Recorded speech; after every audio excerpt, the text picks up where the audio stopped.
Day 6 of COC filing wraps up with big names formalizing their candidacies for 2022. A slew of local candidates also filed their COCs with just 2 days before the deadline. Emergency alerts were received over at the Sofitel tent in Pasay City, but no actual emergency was reported, just a message of support for presidential candidate Bongbong Marcos. Government agencies are gearing up for the pilot face-to-face classes to be conducted mid-November. Senators are also looking to expand the initiative as soon as possible. And this is a first in film history. A Russian crew is targeting to make the first ever movie shot in space.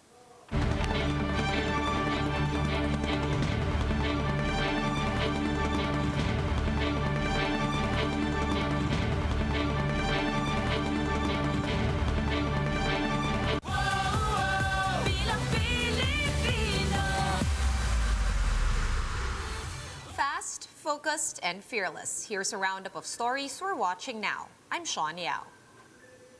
Big names and familiar faces came to file their COCs for national positions today.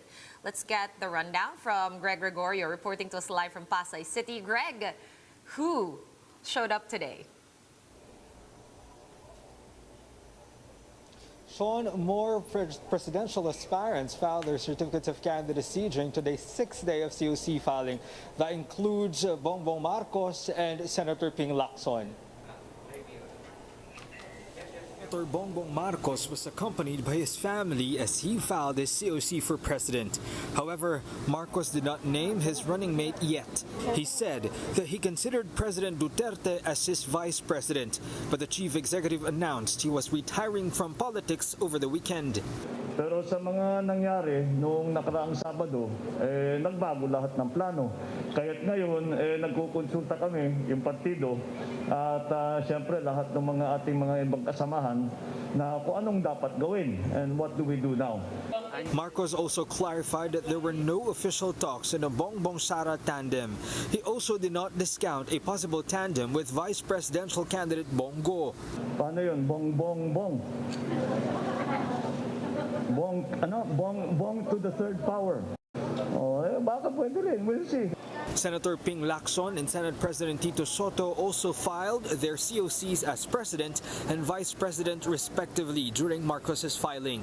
The two are boasting their decades of public service for this election, but Lacson admits more legwork is needed at the grassroots level. Yung aming grassroots recruitment saka organization nasa full swing. Alam ni Tito Sen yan. Katunayan, siya, alam mo, parang pinagpala talaga ng langit.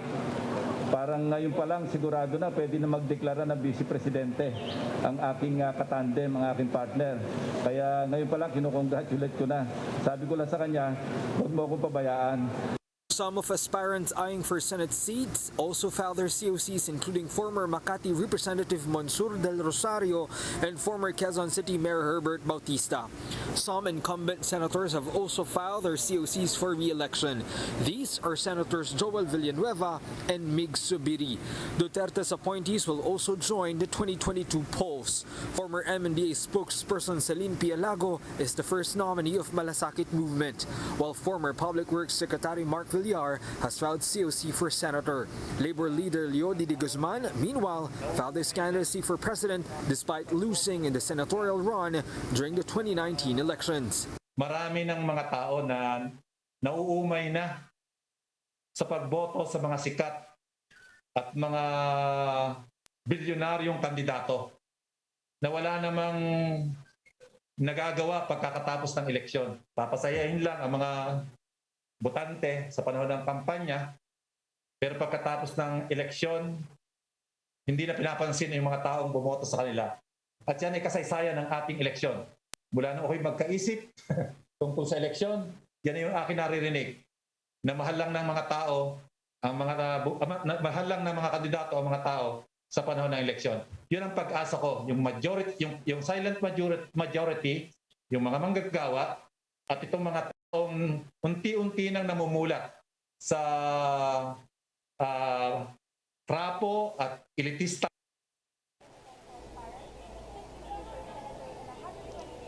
Sean, more than 200 filers for the national positions have been received by the Commission on Elections since the day one of the COC filing. Based on today's closing tally, we already have 41 presidential aspirants, 9 vice presidential aspirants, 63 eyeing for senatorial posts, and 124 party lists have filed their certificates of nominations and acceptance.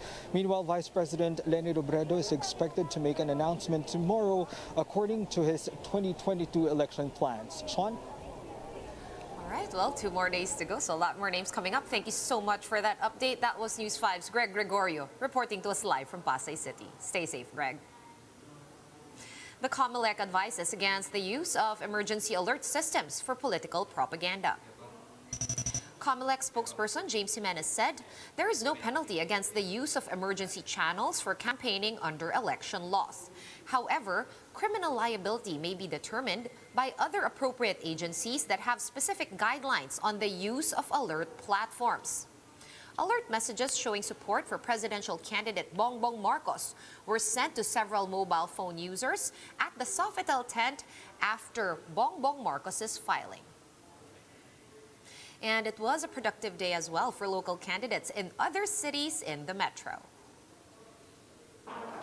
Former COMELEC chairman Benjamin Abalos is looking to make a comeback in politics after filing his COC for Mandaluyong mayor.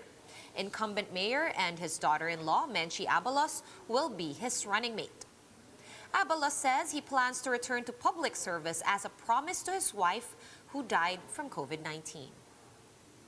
In Manila, incumbent Vice Mayor Honey Lacuna launched her candidacy for mayor. She was accompanied by Congressman and former actor Yul Servo, who will be running as her vice mayor. Should she win, Lacuna will become the first female mayor of the capital. Outgoing Caloocan Mayor Oscar Malapitan has endorsed his son, Caloocan Congressman Dale, for mayor come 2022. The father and son tandem are looking to switch posts in next year's polls. In other news, the health department reported some 9,800 new COVID-19 cases on Wednesday. This is the second straight day of daily cases logging in below 10,000. Around 112,800 of the 2.62 million total cases are still active. The DOH says the lower case count today is due to lower testing output. Again, no deaths were reported today due to technical issues with the agency's digital platform. The agency is also currently coordinating with the DICT to resolve this matter. Meanwhile, total recoveries are now at 2.47 million after 133 new recoveries overnight. The DOH said 21 duplicates were removed from the total case count, 16 of which are recoveries. 18.2% of the 43,700 tests included in today's bulletin yielded positive results. And senators are calling on the DepEd to fast-track the pilot testing of face-to-face classes, or at the very least, expand its implementation to include more private schools. Jen Calimon has the report.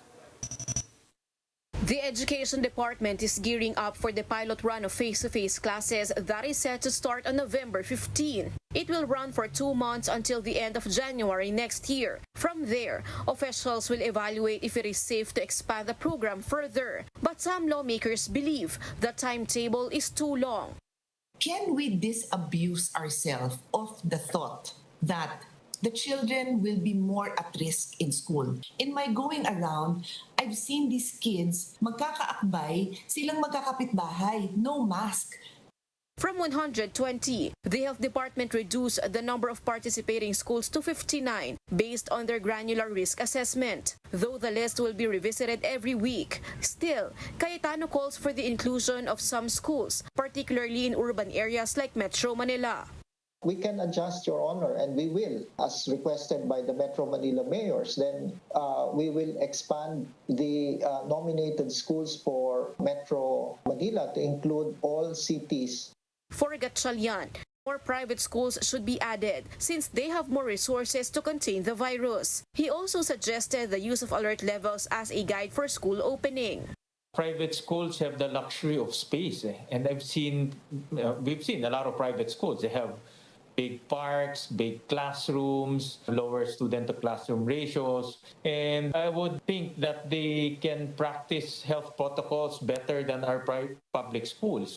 However, vaccination of personnel is still an issue. So far, only 57% of 970,000 DepEd personnel have been fully vaccinated. As a parent, hindi ako papayag na babalik yung anak ko sa eskwelahan na hindi ako sigurado na yung kaharap niya ay vaccinated.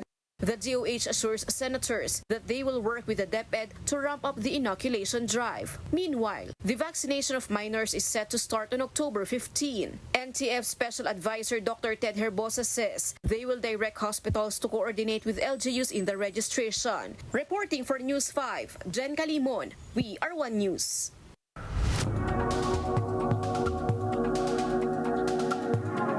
Russia is about to make film history by shooting the world's first movie in space. Let's get a sneak peek from this Bloomberg Quick Take. Up to flight speed and liftoff. Liftoff of Soyuz MS-19 with an actress and beginning a journey to the International Space Station. Yeah, launch caps are off with the flight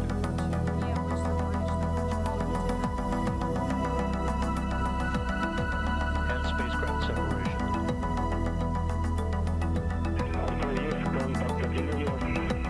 Мы хорошо подготовлены, насколько это было возможно за столь короткие сроки. Это на самом деле эксперимент, поэтому мне не хочется употреблять такие слова, как страх, боязнь и все прочее. Мне хочется говорить, что это очень волнительно, но одновременно и радостно, потому что, вы же понимаете, как мало людей вообще там были. А у нас есть возможность полететь в космос, и не просто полететь в космос, а сделать там то, что мы умеем по-настоящему хорошо делать на Земле. Это снять кино.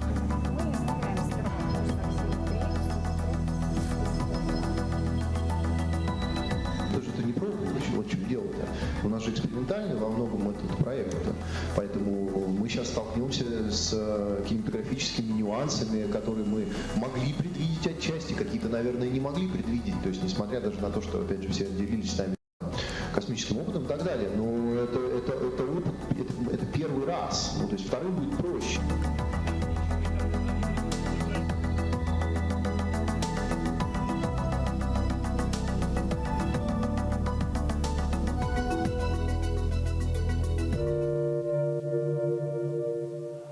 For more updates, visit News 5, The Philippine Star, and Business World online. Visit our website, onenews.ph, for more in-depth analysis. You can also catch One News on the Signal Play app. Register for a free account at www.signalplay.com and stream One News live anytime, anywhere. Masks on, wash hands, and stay safe, Philippines. I am Sean Yao. We are One News.